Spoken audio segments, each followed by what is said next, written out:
तो बच्चों, आज के इस टॉपिक में हम लोग साइक्लोट्रॉन पढ़ेंगे, जो कि इसका यूज होता है चार्ज पार्टिकल को एक्सेलरेट करने के काम आता है। ठीक है नहीं कि हमारे पास कोई न्यूट्रॉन है या इलेक्ट्रॉन नहीं, प्रोटॉन है, इलेक्ट्रॉन है या कोई भी और चार्ज पार्टिकल्स हैं, उसको एक्सेलरेट करने के काम आता है।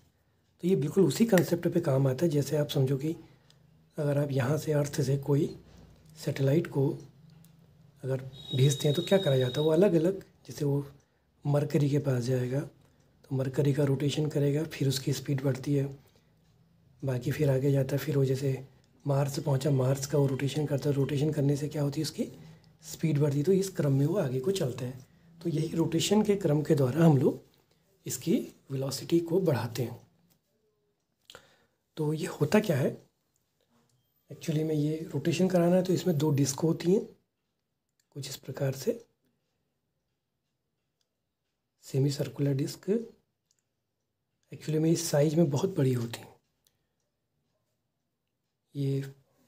इसके बाद क्या करा जाता है, इसके बीच में एक अल्टरनेटिंग वोल्टेज लगाई जाती है। अल्टरनेटिंग वोल्टेज का मतलब क्या है कि एक बार जैसे ये प्लस है और ये माइनस होगा, नेक्स्ट राउंड में ये माइनस हो जाएगा और ये प्लस, यानी कि इनकी पोलैरिटी चेंज होती रहती है। ठीक हो गया। और इसके बाद इसमें क्या होता है, मैग्नेटिक फील्ड होता है वो इसके, देखो ये प्लस ये माइनस हुआ तो इलेक्ट्रिक फील्ड तो आपका कुछ इस डायरेक्शन में होगा, जो इनको क्यू करके फोर्स देके एक्सेलरेट करेगा, अट्रैक्ट करेगा उस पार्टिकल को। और मैग्नेटिक फील्ड जो होता है इसके परपेंडिकुलर होता है, बी जो होता है परपेंडिकुलर टू डिस्क। इससे क्या होगा कि इसका जो ट्रैक बनेगा वो कैसा बन जाएगा, सर्कुलर ट्रैक बन जाएगा। तो बी इसके परपेंडिकुलर होता है, ऊपर की ओर हो गया जैसे अभी। तो जैसे आपने कोई चार्ज पार्टिकल यहाँ रखा, ये प्लस हुआ, और इसकी ट्यूनिंग ऐसी होती है कि जैसे ये हाफ सर्किल करता है फिर ये प्लस हो जाता है। ठीक है ना। तो जैसे ये चार्ज पार्टिकल यहाँ रखा, माना ये पहली बार में ये प्लस हुआ तो ये इधर को अट्रैक्ट होगा, मैग्नेटिक फील्ड परपेंडिकुलर है तो ये सर्कुलर ट्रैक बनाएगा। इसने सेमी सर्किल करा, ठीक उतने ही टाइम पर टाइमिंग फिक्स होती है। और ये हमने वहाँ कंसेप्ट भी सीखी थी, यहाँ तो टाइमिंग को ट्यून किया जाता है। और यहाँ हमने पढ़ा था कि कोई चार्ज पार्टिकल है, अगर उसकी स्पीड ज़्यादा होगी तो सर्किल उसका बड़ा बनता है, स्पीड कम होगी तो सर्किल छोटा बनता है। तो टाइम पीरियड उसका क्या रहता है, कांस्टेंट रहता था। वेलोसिटी ज़्यादा होगी सर्किल बड़ा, वेलोसिटी कम होगी तो सर्किल छोटा, लेकिन एक सर्किल पूरा करने का टाइम उतना ही रहेगा। तो अब की बार हमारी हाफ सेमी सर्किल की बात हो रही है, तो अब की बार जो टाइम होगा इसका वो उस वाले का आधा हो जाएगा। तो ये 2πm/QB का हाफ करेंगे तो ये टाइमिंग हो गई πm/QB।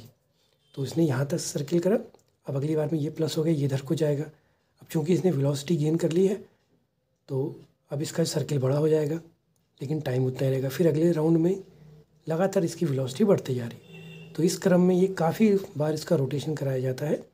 तो जब आपको ये डिसइंटीग्रेशन वगैरह के प्रैक्टिकल्स में इसका काम किया जाता है ना, कि आपको एक एटम में दूसरे वाले की न्यूक्लियस उसके बॉम्बार्डमेंट करना है यहाँ पर चार्ज पार्टिकल्स का, तो वहाँ ये यूज़ करा जाता है। या अलग भी इससे इलेक्ट्रोमैग्नेटिक इफेक्ट और कई सारे प्रैक्टिकल के लिए करा जाता है। तो जहाँ से इसकी ज़रूरत होगी फिर इसको बाहर ले लिया जाता है और हम इसका यूज कर लेते हैं उस पर्टिकुलर काम के लिए। तो इस तरह से रोटेशन वाइज इसकी वेलोसिटी बढ़ती जाती है। बाकी रेडियस वही रहेगी, R = mv/QB। ये इसका टाइम पीरियड हो गया। और इसकी काइनेटिक एनर्जी हमने पढ़ी थी, हाफ mv² होती है, तो हाफ mv की जगह आ गया Q², B², R²/m², ये कैंसिल। तो काइनेटिक एनर्जी आ गई Q², B² R²/2m। इसके बाद इसकी कुछ लिमिटेशंस आती हैं। लिमिटेशंस में एक तो लिमिटेशन ये आती है कि ये आपके जैसे इलेक्ट्रॉन, तो इलेक्ट्रॉन को इसके द्वारा एक्सेलरेट नहीं करा जाता, क्योंकि इलेक्ट्रॉन का जो मास है वो 9.1 10⁻³ किलोग्राम होता है, जो कि बहुत कम होता है। तो जब इलेक्ट्रॉन के थ्रू इसको एक्सेलरेट किया जाता है तो वो कंट्रोल में नहीं रह पाता, वो आउट ऑफ कंट्रोल हो जाता है। क्योंकि वो हल्का इतना ज़्यादा होता है कि उसका एक्सेलरेशन बहुत ज़्यादा हो जाता है, तो वो हमारे कंट्रोल से बाहर चले जाता है। तो इलेक्ट्रॉन के लिए ये यूज़ नहीं होता है। इलेक्ट्रॉन को एक्सेलेरेट करने के लिए एक दूसरा यूज होता है, उसको कहते हैं बीटाट्रॉन। तो ये इसकी लिमिटेशंस हैं। इलेक्ट्रॉन या उससे हल्के पार्टिकल को इसके द्वारा एक्सेलेरेट नहीं करा जाएगा। बाकी आइंस्टीन का मास एनर्जी फॉर्मूला जो था half m equal m0 upon 1 minus v square upon c square. तो आप इसको अगर v को c रख दें तो m कितना हो जाएगा, m0 upon under root 1 minus 1 0। तो ये हो जाएगा इन्फिनिटी। यानी कि आप किसी भी पार्टिकल को लाइट की स्पीड के अराउंड एक्सेलरेट नहीं कर सकते। इलेक्ट्रॉन को नहीं कर सकते। कोई पार्टिकल जिसका वेलोसिटी लाइट के इक्वल हो उतना भी आप इसको एक्सेलरेट नहीं कर सकते।